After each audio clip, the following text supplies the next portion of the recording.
Hello, everyone. Welcome to another episode of the Top Cyber Pro podcast. I'm founder and CEO Jim West. We have another wonderful guest, and as always, these guests come stacked with credentials. This gentleman has been on several advisory boards. I mean, I wish I could get to the level of advisory boards this gentleman's been on, and I still got miles to go to catch up with this guy. And he is a CEO founder of multiple businesses, and we're going to talk about some of the more recent ones that are very exciting because this guy is leading the forefront of another or really what I call the biggest disruptive technology that's coming our way really fast, and that's quantum computing.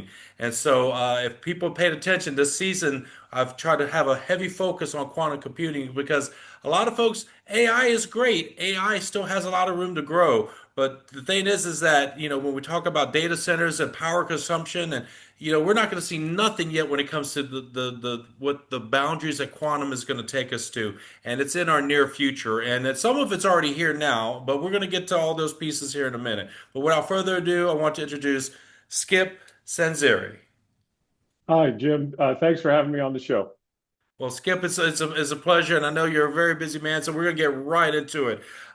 Quantum computing. I know a lot of folks that have paid attention to any of the recent episodes here. I've had other quantum folks talking about quantum. So most people by now, if you're watching this, you should know the basic terminologies and what quantum is, the two most popular modes of like superposition and entanglement. So most people should be good on that. And if you're not, I'm sure Skip will have a link that'll give us a quick tutorial or YouTube video that'll be in the description below to where you can pause and get in the know. But we want to get right into it so that we can skip ahead into get into some deeper discussion. Let's talk about quantum resilient cybersecurity and what that means, what that really means, and what are the goals of that. Yeah, I mean, quantum computers, and your audience probably knows, just very powerful machines, good at certain things. Now, they're not good at everything, so don't expect them to replace your computer. That's not the idea, or replace standard compute. They're a different way of doing things, but what they're really good at is handling things with a lot of variables. And if you think of things that have a lot of variables, there are things like weather prediction, genomics, material science and chemistry, logistics, optimization, even things like AI. I mean, AI is all about variables. The more variables that you can process at the same time, the more powerful you'll be able to be, right? You'll be able to use compute for all sorts of things. Well, one of the things that use a lot of variables is the current security that protects the internet. So the internet's based on prime factoring, which is just a really big number, and you have to find the factors that go into that number. Now, standard compute is not good at that level of variables. It just crushes it. That's why standard computers won't break, RSA really almost anything for who knows how long. But quantum computers, because they have that factoring capability, because of the way they calculate, they're slated to break RSA in some say 5 years, some say 10. Those in the industry are thinking, 2 to 3 years, RSA will start falling. In fact, there was an announcement in China just recently that they've now got 1,000 qubit computer. That's 1,000 qubit computer if it's error corrected, noise reduced, meaning it works. Those are just big words for saying it works. 1,000 qubit computers, 302 digits of processing. That's over a centillion processes at the same time. Well, that will break RSA 500 or 512, and it's on the way to breaking RSA 1024, and 2048 is the standard. And the thing, Jim, a lot of people don't realize is this is something that I really try to tell people is it's going to speed up because quantum computing is going to help itself get better. Hartmut Nevin of Google, famously quoted back in about 2020 and said, quantum is exponential, which means that not only is it exponential in nature, but the speed up is going to be exponential because it's going to get better and they'll use quantum to help itself. So, 1,000 turns into 5,000 qubits in a very short period of time. Now, it may have taken 10 years to go to 0 to 1,000, but it won't take 10 to go to 1,000 to 5,000. Very good point. A lot of folks, when I'm explaining to them about, the threats of quantum computing, every qubit you add adds that exponential power, right, raw power, if you will. You did bring up noise and error correction, which is what a lot of R&D has been focused on. And we've seen a lot of good advancements from Microsoft and Google with their Willow chip and Microsoft. And then we have, of course, Amazon coming out with their approaches. And I know QEra, which is a company that they're partnered with, has this neural atoms approach, which it has a lot of hurdles to get through because when we talk about Google, Microsoft, and a lot of other and IBM in that space, they're using superconducting materials, and then you have like QEra that's trying to use these neural atoms with lasers, and granted, they've got a longer path to market, but if they can realize the potential of neural atoms, I mean, neural atoms has been around for about 20 plus years, the concept and approach of it. But if they could ever realize the capacity, they will surpass superconducting really quickly. But I think they have a long road there. But with superconducting approaches right now with the chips, I believe Riken Institute in Japan. I think IBM just put a system partner with Riken that just came out news today. And so there's really, really interesting work that's happening in this space. So, when we talk about the RSA, an encryption standard, you're talking there about a, goodness, my brain is losing it. Symmetric, asymmetric. Oh my goodness. Help me out here, Skip. AES is a symmetric. So RSA is asymmetric. My That's brain took right. a Yeah, minute. it's a symmetric encryption, So right? Yeah. I've long said that AES 256 is the biggest target to take down from an encryption perspective because we do have the NIST post PQC or post quantum cryptography standards that have been approved here in the past year plus. And the issue is that the term that they like to use is they're saying post quantum cryptography. They're avoiding the using the term quantum proof. When we think in terms of like fire resistant and fire proof. In science, you can't say something is proven. It's just a theory, or it's just, we can't until it's been tested against whatever the metric or whoever decides what a quantum supercomputer is going to be, whether it's a number of qubits, a percentage of error correction. I don't know if any physicist has yet come to say this is the standard of a supercomputer yet for quantum, but I know that that's on the horizon. I know Fujitsu a few months ago put out a paper and they used the term that they have a quantum supercomputer, but I don't think the whole industry came to a consensus on that yet. But not to bemoan the point, but generally speaking, the threat for, like as you mentioned, for RSA is can it exhaust, at least half the key space in a reasonable amount of time? Because that's really what, when you talk about cybersecurity from an encryption protection perspective, it's all about how much power that can minimize that gap of time against whatever the amount of numbers in that key space. And then again, how much materials it takes to make those systems, how much power they need. Those are all factors. But at the end of the day, there's two things it boils down to: entropy, which is just another word of randomness, meaning how large is that pool, and then just pure raw speed that can alleviate the time distance, right? So when we see a lot of these press releases from like Microsoft, Google, when they say that they ran a certain algorithm, with Grover's iteration, etc., and they did a what would take a supercomputer so many like septillion or whatever the number of years is, they did it in 5 minutes. It's not to mean that it's necessarily purposed against an encryption standard yet, but it is showing you the exponential compute power there. So going back to that, the quantum resilient cybersecurity, what are things that one of the businesses that you're a part of is QSecure. So if we could kind of dig into what is QSecure's approach to providing a level of security to prevent these attacks and to prevent the negative downsides of having that kind of raw compute. Yeah, absolutely. So I founded QSecure and I'm a founder there. So QSecure has taken an approach of using the standard algorithms that are approved by NIST. So NIST is coming out with standards and has already approved a couple of them, and they'll approve more. We expect to have more of these Yep. approved. What QSecure does is enables those algorithms to get out to the enterprise. So in other words, just because you have open source doesn't mean you could do anything with it, or doesn't mean that it's easy to use, or doesn't mean that you know how to do anything with it. Enterprise IT, government IT folks are really smart, but what QSecure does is provide a system which allows those algorithms to get out to any devices and all over the enterprise. So a very simple way of dispersing those quickly so that an enterprise can upgrade and use those algorithms versus just handing you standard open source code and saying, okay, Jim, figure out what to do with it. right? And so just because you have it, again, think of what Red Hat did to Linux, right? Linux came out, it's open source. You could download it. We can go download it right now. Yeah. But I personally wouldn't know what to do with Linux on my computer. But if I have Red Hat gives me all of the surrounding infrastructure, gives me, the application interfaces, gives me the ability to deal with it and to get it out to specific devices at specific times and program things. That's what QSecure does for these standard algorithms. And QSecure is leading the pack. They're the ones that, we basically started that company and they kind of were founding about 2018 and really kind of launched it 2019. And for, 5, 6 years, building out the algorithms that'll support NIST, which allows enterprise to scale these things quickly.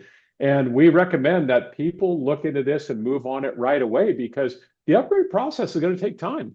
Yes. You can't upgrade all the enterprise systems in a matter of weeks. It's going to take years.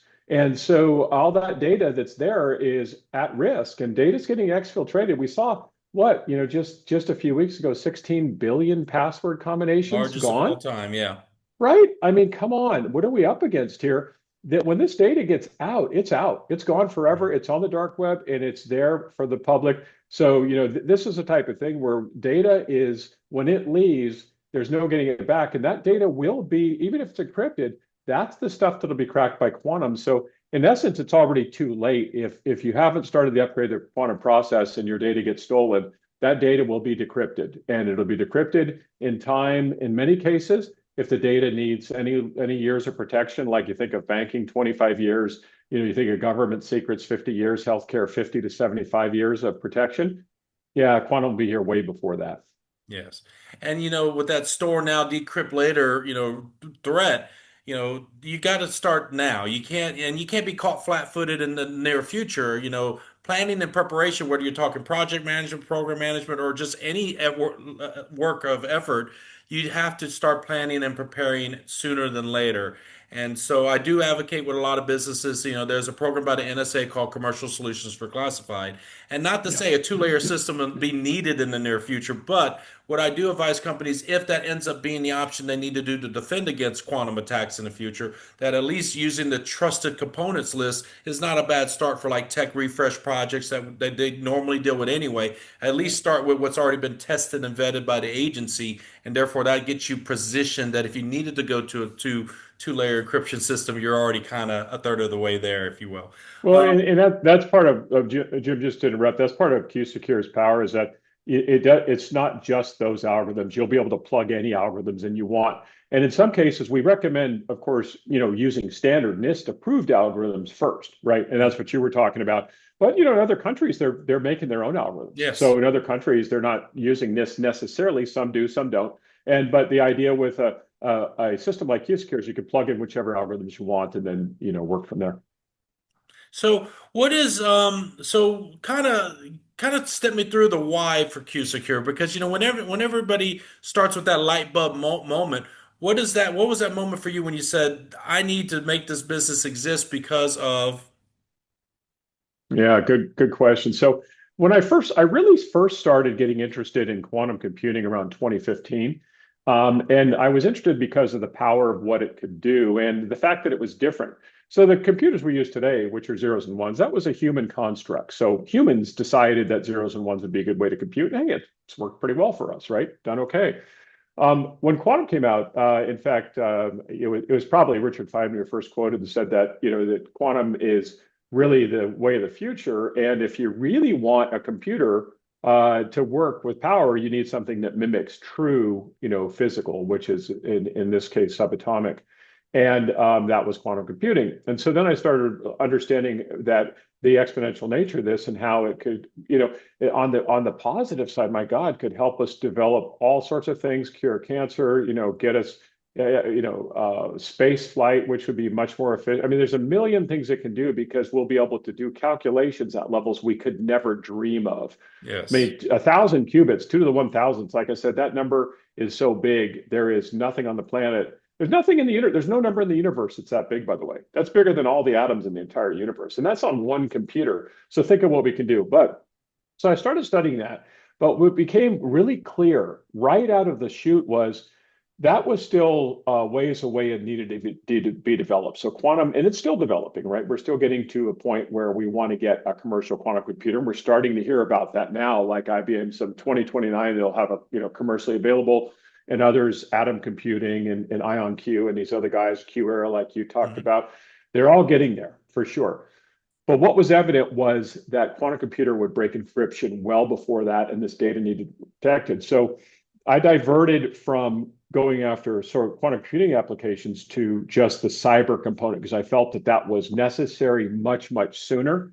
And in essence, that the cyber protection has to happen 10 years ahead. And this is the largest upgrade in computer history because the entire internet, every bit of security, every device, 20 billion devices have to upgrade. And so I thought from one standpoint on quantum that this was the nearest term and most important thing to do. And the second thing is just the largest scale. So it made sense to look at it as a scalable business that was going to need a lot of resources, which means a lot of opportunity. So Yes. jumped in and, arguably too early, right? Could have waited a few years, but didn't matter, got in there and we started building. Well, and I'm glad that you did because you were going to need 1,000 times you to take care of. Like you said, that's a lot of systems, a Yeah. lot of endpoints, and it's a lot of risk. You mentioned several industries, the healthcare, obviously the government, defense, and so many other layers of Yeah. protected data, if you will. But the one thing I'll throw in there, that, for commercial businesses. So if anyone watches this video, you're thinking, "Well, I just work for Coca-Cola." Well, you have trade secrets, you have intellectual property, and already that's being stolen every day. Where people with counterfeits, diluting your brand. China and other countries that just counterfeit and make everything, replicate everything. And moving in the future, quantum is just going to make it even easier to get those trade secrets that you don't want to patent because that makes it public information. And so therefore, I think that there's a lot of threats to commercial businesses that have yet to really be fully defined yet until it's here. But that's the thing. Once it's here and Pandora's out the box, you can't be caught flat-footed. And so I think a lot of folks, a lot of executives need to make sure that their cybersecurity, their CIOs, CSOs, CISOs are attending these events, listening to folks like Skip, following them, and just joining these communities where they can start getting in the know. Because again, as I said it already, you don't want to be caught flat-footed. So Skip, what have you seen recently as far as what are some developments in this space that's exciting for you, and then what are some that are terrifying for you? Yeah, it is a double-edged sword. The most exciting things are the most terrifying because the fact is, Jim, and this is human nature, and I wish human nature was different, but unfortunately it's not up to me. Human nature is that people will always mess with each other, right? It just goes on. You're seeing it every day in the world today, and even last week, and it's every day something's going on. But the fact is that with every technological development of scale, then of course the bad guys grab it and they use it too. It was only about 6 months after Chat GPT was launched publicly that Worm GPT came out, and Yeah. that became the first version of the hackers using AI and LLMs to hack. Now there's dozens and dozens of programs they use that. So it goes to show you, and the same thing will happen with quantum. I mean, quantum is a absolute weapon. While it's exciting because 1,000 qubits can, like I said, I mean, we don't even know what we can do with that. I mean, energy systems and environmental and just the scale of greatness, but also there will be a scale of control, power, influence, and destruction, and that is human nature. And so that's my biggest concern is that this power can be abused. And with whether it's AI, we have plenty of discussion around what AI can do, but quantum will be here well before there's any AI. Let's call it sentient beings, Terminator type things going on. But quantum will be I'm writing another Forbes article this week about all that's gone on here with these 16 billion passwords. But the quantum AI combination is in that article as well. And that quantum AI combination, to say it's explosive is an understatement because you're taking all of this great AI, whether it's LLM or generative AI, and you're combining it with the power of quantum with 1,000, 2,000, 3,000 qubits. We have no idea what that can do. No idea, Jim. And there's not a person on this planet that can tell me any different. Mhm. And I always look at the extreme cases. I always look at what's the worst case and what's the best case, and then work inwards from there. And that combination is unfathomable, and it's happening so fast. There's no way to regulate it with policy and anything else. And the laws are Nor too would far behind. right, and nor would it help anyway. Because any like when my feeling is just me personally, when people talk about regulating AI policy, I laugh because it won't matter. Do you think adversarial nation states are going to sit there and play by some rules like that? They Nope. may tell you, but these fingers are crossed behind their back, right Yep. back here. And so the point is, again, human nature says people, just not everybody, but those some sorts are, control and power driven, and will continue to mess with each other. And that's why we got to. I'm just suggesting we, continue to fund AI and quantum advancements as fast as we can, and they're coming. You're seeing we're squarely in the 100 qubit era. We're on our way to the 1,000 qubit era. And what I mean by that is noise reduced, error corrected. So in other words, working systems will be at 1,000. My estimation will be at 1,000 qubits in a year or two, Mhm. working. And this is where you look at IBM says 2029, and things will speed up. Atom computing's talking about 1,000 qubits right now. I told you China's got 1,000. Yep. And again, how error corrected and how noise reduced are they? To be Sure yet, determined. but they're getting there. Yeah. It's good that you brought up, a lot of the downsides, and I've been presenting a thing called the real threat of quantum computing since about 2017 when I first presented. I just Oh, actually nice. overhauled it this year, presented it in Times Square at the ISACA GRC conference. I'm doing a quantum fireside chat.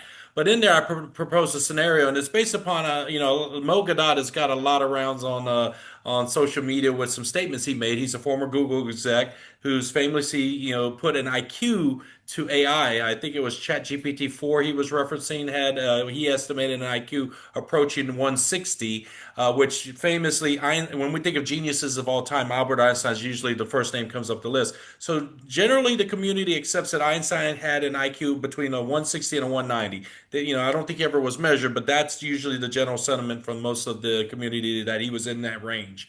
And so him saying that it's approaching Einstein level of IQ, my thing that I propose is that, with all of the knowledge of all of history, with all of the journals and technical manuals and all knowledge of all time, will an AI eventually reach a point to where it's, let's say it's 1,000 IQ? It's not even measurable on most of our IQ tests. So what if we had 1,000 plus IQ system that's able to generate new languages and new trains of thought that we can't even fathom with our brains? That gets married with 1,000 or more qubit with a 99% error correction rate, and then that's able to access, a nation state's army of supercomputers. And let's say in this scenario, I'll just insert China, who has at least 200 to 300. They stopped reporting to the top 500 list a couple years ago for their own national security reasons. But let's say it now has a network of these powerful, traditional supercomputers. And then on top of that, they have a network of botnets and other systems and grid computing networks that they're able to attack things like, the stock market, or supplant reality is what I believe is the real threat, is that it would appear our markets would be normal where it's completely destroying them and devastating them in the background. And to me, that's the scary part. People think of Q Day as that they're going to see it. They're going to be able to, oh, my ATM card doesn't work. I can't get my Starbucks. I can't fill up my car with gas. The banks are shut down, default secure. That might be a symptom of it. But to me, the scarier scenario is that we don't even know it's happening. The banks won't even know it's happening. No one knows it's happening. And that to me is a potential that we could have with the just because of the raw power of compute. So I know I agree. there's a lot we could talk around the concept of Q Day, and I know there's a lot of like the Terminator scenarios, and there's a lot of extremes in there, but somewhere in between of when we do have a quantum supercomputer and it's used for malicious purposes, it will cause some damage to be determined, as is the best thing I think we could both concur on. Um, I do want to segue to another company that you're working with called iVault, and there's something really interesting that they're doing. And I'll share a story before I ask the question. So years Sure. ago, Google had approached me for a particular role with their business, and I went through several rounds. Everybody hears about the multiple rounds. They do careful hiring. And in one of the rounds, one of the questions I remember, they asked me, Do I understand multi-factor authentication? Can I explain to them what it is and how many factors could I speak to? And at the time, I said I could speak up to 5 factors. And so when I was looking over all the different things that you work on, I saw this one thing that iVault has is a 5 factor ID solution. So could you talk a little bit about that and kind of explain why that's important in the context of security?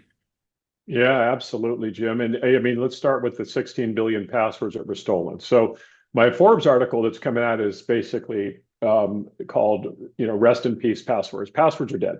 Okay, Yep. they're done. So password, that means passwords and logins. Yet we still use them a lot, and some are obviously moving to, two-factor and furthermore. But the single password, that's dead. So now that all those credentials are out there, which is 16 billion passwords and logins, okay, so what do we do now?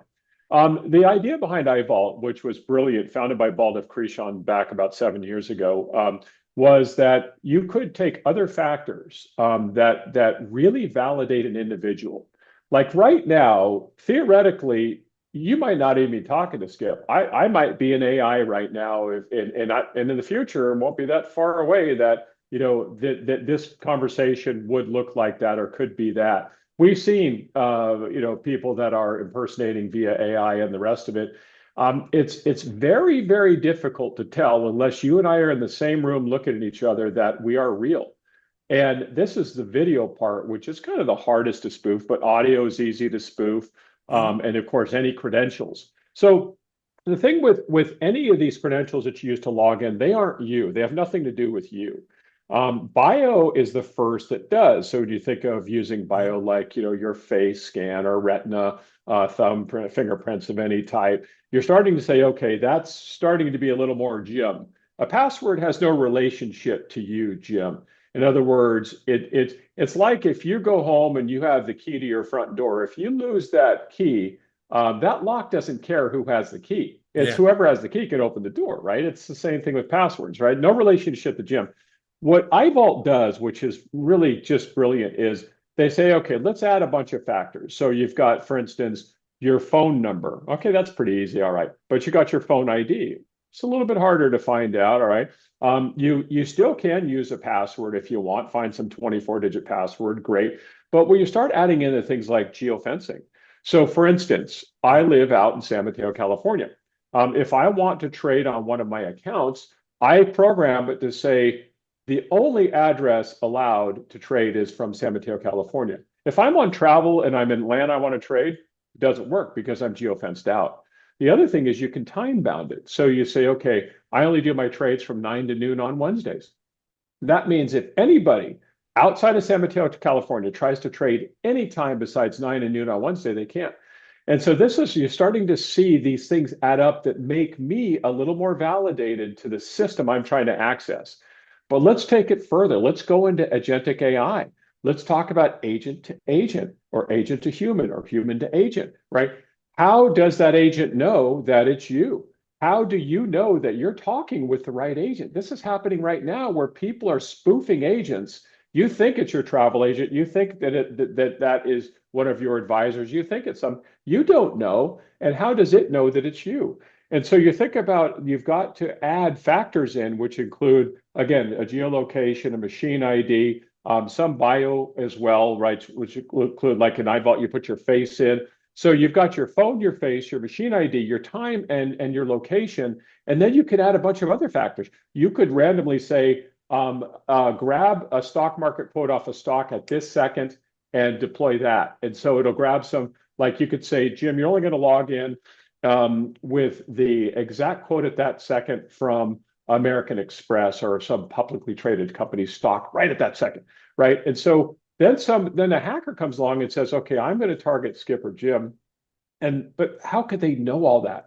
What it does, which is magic, I believe, is it makes it as you as real and you as you can be that we know it's you based on all these factors without you being in the same room.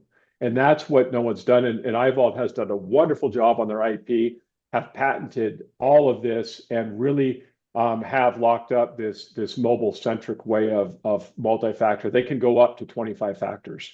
So Wow. you could have I would 25 love factors to in the see a system. Yeah. paper on all 25 factors if they have any kind of material on that, because that's Sure. exciting. Yeah, yeah, absolutely. So for folks out there just, trying to wrap their heads around that, again, authentication is about the realness of you, right? That you are really who you are. And so, I agree 100%. Passwords have been dead a long time, even passphrases, because anything that gets stored in some kind of password database by a platform, a provider, or a business, it's stored and it's being exfilled and hacked and breached, like this big 16 billion password data breach. It's out of your control. Whereas your bios are part of who you are, and therefore they move with you. Now, there's some talk about how certain bios can be hijacked and the underlying systems can be compromised, but that's a whole nother discussion. But generally, your fingerprints are on you, your eyes, your retinas, your iris, etc. And even your patterns of speech, even though speech and voice is not the most ideal of all the bios. But the point is that your face and all these other factors are very powerful from a biometric standpoint. And then when he talks about geofencing, folks, this is a concept called access control, where you're controlling access of you to those resources. And even though people think, well, I want to be able to trade 24 hours a day, you really don't. We're creatures of habit. We have certain times of day that we like to do things. We have times that we like to read the newspaper, times where we get our coffee, when we go to lunch, when we go to dinner, what our daily day routines are. Even when we travel, we're still creatures of habit. What do you do when you first check into the hotel room? What's your routine when you unpack your bags? So, as creatures of habit, we just have to know ourselves. What was it? William Shakespeare, know thyself. And so, as long as you know yourself well, you're able to set these things in, which are going to help reduce your attack surface or your vulnerability of the time that things are available to be compromised, right? And so I have a talk that I'm actually doing for the first time in Wiesbaden, Germany next month at their Cyber Summit.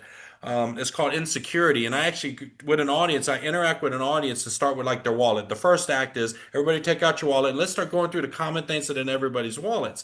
And most people have multiple photo IDs. They have all these membership cards, so we already know where they shop. They have multiple debit, bank, Visa, credit cards, and so forth. And they have things even like Social Security cards. So they're walking around with the most private PII information ever. And then, of course, if they lose your wallet, you're going to have a really bad day because that's so much risk in that one thing that we can be stolen, lost, you could get pickpocketed, etc. And I talk to people like, hey, what can we live without? Let's reduce that attack surface. So, I love what Skip and what Ivault is doing with the five now to 20 plus factors to authenticate who you are. It's brilliant, and it's going to be it's needed. It's needed several years ago because people have been getting compromised left and right, identity theft, having finances drained. It's you hear these stories, and it's like if we could just drop 10 plus or more percent of these cyber crimes from happening, that would be a huge step in the right direction. So I really like what iVault's doing there. I definitely would like to see more reading material. And if you have any links of public information that we put in the description below, I think people, hey, you want to read about this because that is what we need in regards to that. Skip this again. Another topic we could talk a whole hour on, but I want to ask some more questions because you're an author of a book, and I know you're working on another one, which I'll let you talk about that in a second. But you have a book out there called Quantum Design Sprint. So could you talk a little bit about why? What was the purpose of making this book, and what will people learn when they get this book? Yeah, this was designed back in, as we were talking earlier, Jim, when I was working on the quantum computing and doing a little bit of programming and learning all about it and the power of it. And I decided the best way to learn something is write a book about it. So I did a ton of research, Yeah. wrote a book, and the idea behind the book is really how to design a quantum project, and that was what it is to do. It's helping people understand all the mechanics of a quantum project and what needs to go into it to make sure it's successful or give it the best chance of success. And I wanted to make sure I got something out in there because in the early days of quantum, a lot of people didn't know how to deal with it. So what do you do with it? How do you work with it? What can it do? Why are quantum computers even good? And back then, not many people knew about them. Now everybody kind of knows a little bit about them. But the idea was to help educate and move people along that quantum path so they would hopefully get excited about quantum themselves and understand more about it. Okay. And you have another book you're working on. Could you share us a little insight on what that book is going to be about? Yeah, so this one is going to be fiction, but it's going to be written in a way that it could happen. It's a scenario Okay. type book, and it's the story of these quantum programs, deep state quantum programs that are working in the U.S. But the quantum computer combined with AI gets out of control. And the idea is, how do they get this thing back in control? Because it starts recursive, it starts writing on itself, right? Using AI and Mm. quantum together, it begins all of a sudden they're noticing that it's advancing beyond what they want. And it's causing all sorts of scenarios all over the world, disaster scenarios, right? And they're Wow. starting to happen. And they're trying to figure, how do we get this thing back in line? And there's a very clever way, I won't spoiler alert, that they start working on it and trying to figure out how to stop it. And I write it because again, it's fiction, but uh, it's it's like, yeah, it's fiction, but yeah, I don't It know, science reminds me of fiction. Zero Day, the Netflix series Zero Day with Robert De Yes. Niro, and then also reminds me of the recent Mission Impossible two-part film, Dead Reckoning, Final Reckoning, where a super smart AI wreaks a lot of havoc in the world. So I think you're on a very hot topic there. So this sounds like a Yeah, very exciting I book. like to say, yeah, science fiction becomes science fact. Yes. So it's what I'm really trying to do is I'm trying to wake people up to the power that this combination will bring. And I can't say that it's extremely positive, some dystopian level to it, but I think we need to be aware of what these things can do. I mean, I learned from years ago I had a radio show, and I was on it. It was called Tech Watch. It was in the San Francisco Bay Area, and I had one of the Time magazine futurists on, and he was talking about how wars would progress. And the progression started with hand to hand, then it was kind of weapon to weapon, then machines came in. Now we have, of course, drones and unmanned vehicles, and then eventually, and what are all the unmanned vehicles powered by? Computers. Well, eventually it'll be computer to computer. And eventually it'll be the AI and quantum combination on one side against the AI quantum combination on the other side. And there won't even be a battle. It'll just be, if my computer beats yours, you're going to give up, because theoretically, my computer would have controlled my drones better and I would have beat you anyway. So why waste the life and resources? Just give me your country. And so, it's kind of like that. And that's pretty logically where it has to go if wars continue, because with all this power, there's no sense in wasting human lives. But it will be true that once with the most powerful AI and quantum, we'll be able to do a lot of things that aren't good. Yes. So, And that is a scary future to think about.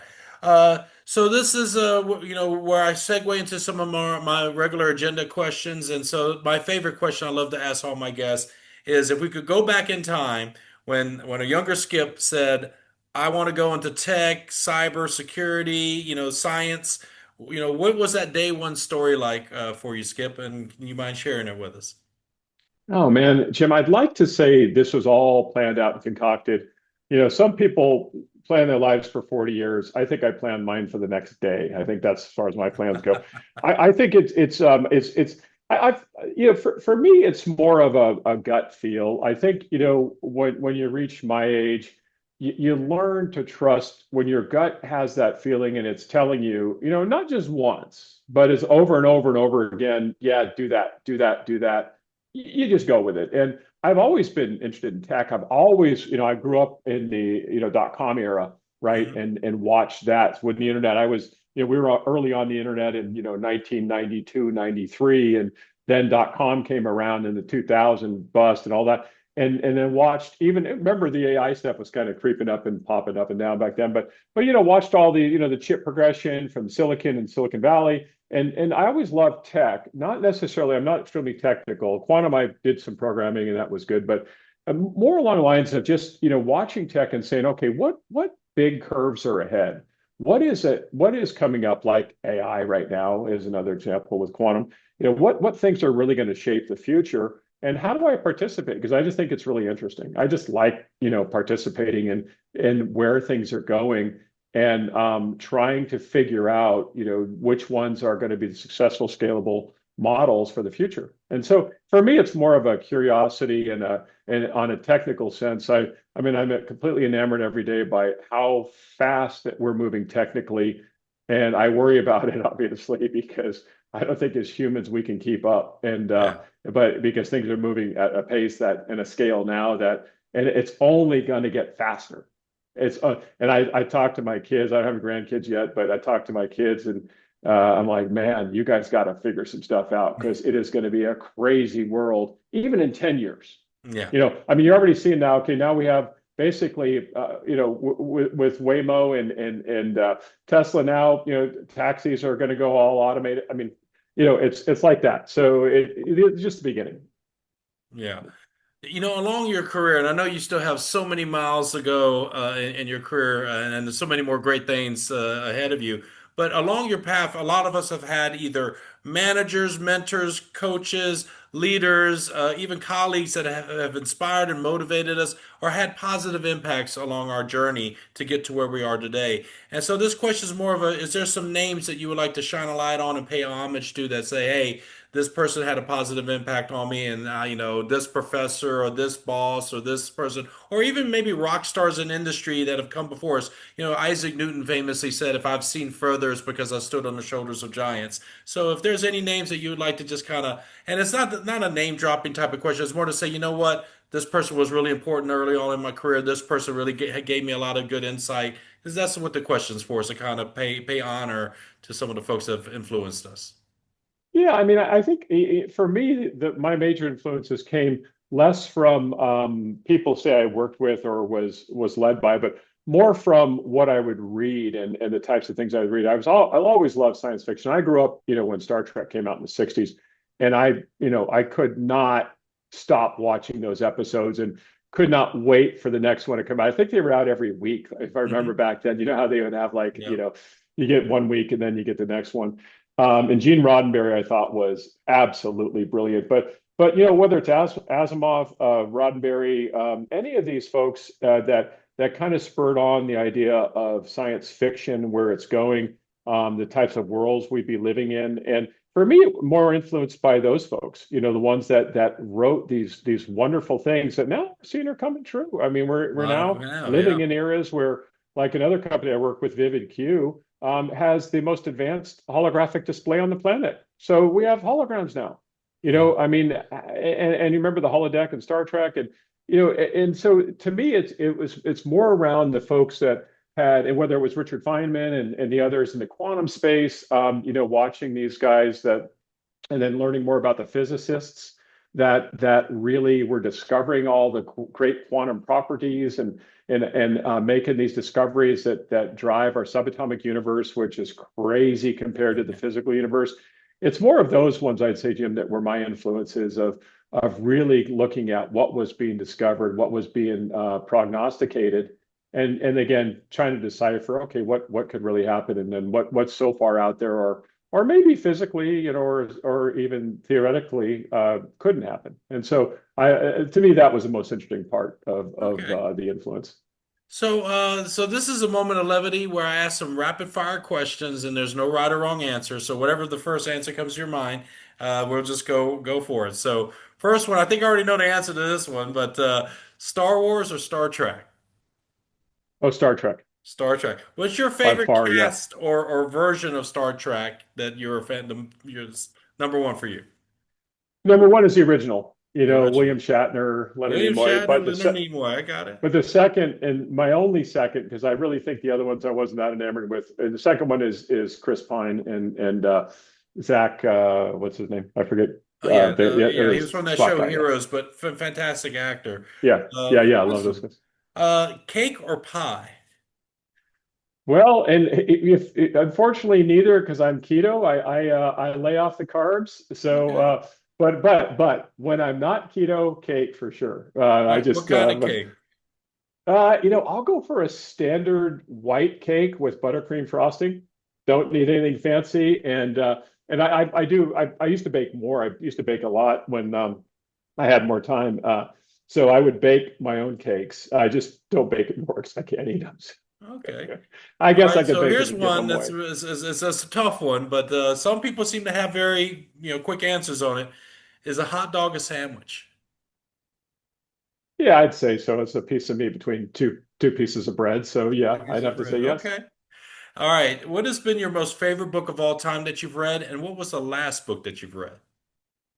Favorite book of all time is the Bible by far, and just there's just so much wisdom in there. even Hmm. if the religious component, if you like it or you don't like it or you agree or don't agree, just the wisdom in the Bible Hmm. is, there's so much in there. And the last book I finished was Joe Dispenza. I love Joe Dispenza's work. Okay. In this world, I think we all need to try to keep as positive as we can. And there's a lot of reasons to be negative, but you got to somehow try to stay positive and keep a good feeling. And I think Joe's work has been off the chart in Yes. helping that sort of thing. And so I read his stuff and listen to him and just love it. Yeah, I think because you watch the news and you process that stuff and get onto something good. All right.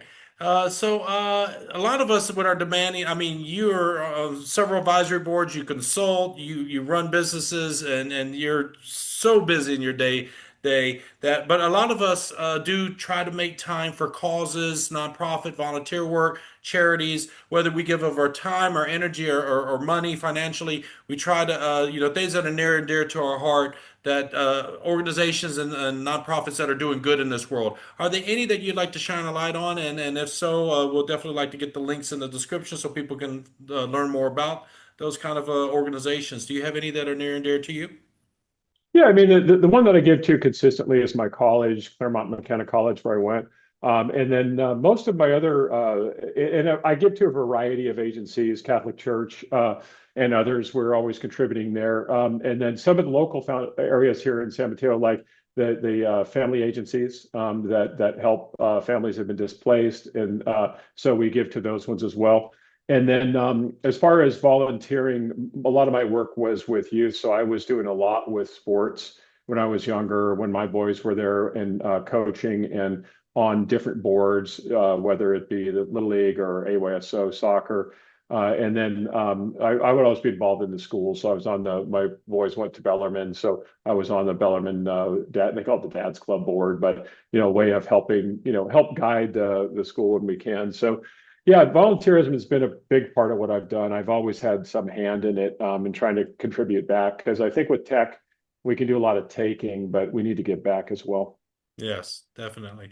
So if anyone that's watching this video to this point said, "Hey, talking all the quantum stuff, it sounds interesting, but where do I go to get more information?" Is there any sites, resources, YouTube channels that you would recommend for someone that if they wanted to start diving in and jumping in the pool, if you will? Yeah, there's a ton on YouTube. I mean, everything about quantum is on YouTube. And I think that's a great way to digest to start. And then once you get past YouTube videos, which, will give you explainers where it's going, what it's doing, why it's good, it's what it is, you can get into some books. There's some great books. Jack Hittery wrote a fantastic book on quantum programming. And so one thing I would recommend for those, one of the things I do worry about is what the impact of AI on jobs. And I worry about the younger generations, where jobs are disappearing. And that many companies, the biggest and the smallest, are saying, "Hey, we're cutting jobs. We're going AI, and that's the way it's going to be." And you can't blame them. You can't stop it because no one's going to Yeah. keep three humans on when they can have AI do it for zero cost. And so it's going to happen. So I always try to help younger people say, you got to really, you have to use AI and quantum and you have to be the one in the organization that when your bosses come to you, you're the one telling them how it's being used. The way I'd explain it is, look, you can be king of the chessboard, but it's better to play chess, right? I like You that. want to be the one maneuvering the parts, not on there being the best at it. You want to be the one that's way ahead of the curve. And so I would suggest, yeah, there's a variety of books on it. I would suggest trying some quantum programming. By the way, you can do it for free on IBM Q. That's how I Yeah. learned way back when in 2019. But I would play around with quantum. I would understand what it can do because the world of quantum is still ahead of us in the application levels. I mean, that it's wide open for applications and businesses that can get started for enterprise to do a bunch of stuff with quantum. It's really because not that many people have done programming on it and are really good at it. So there's a world of opportunity there.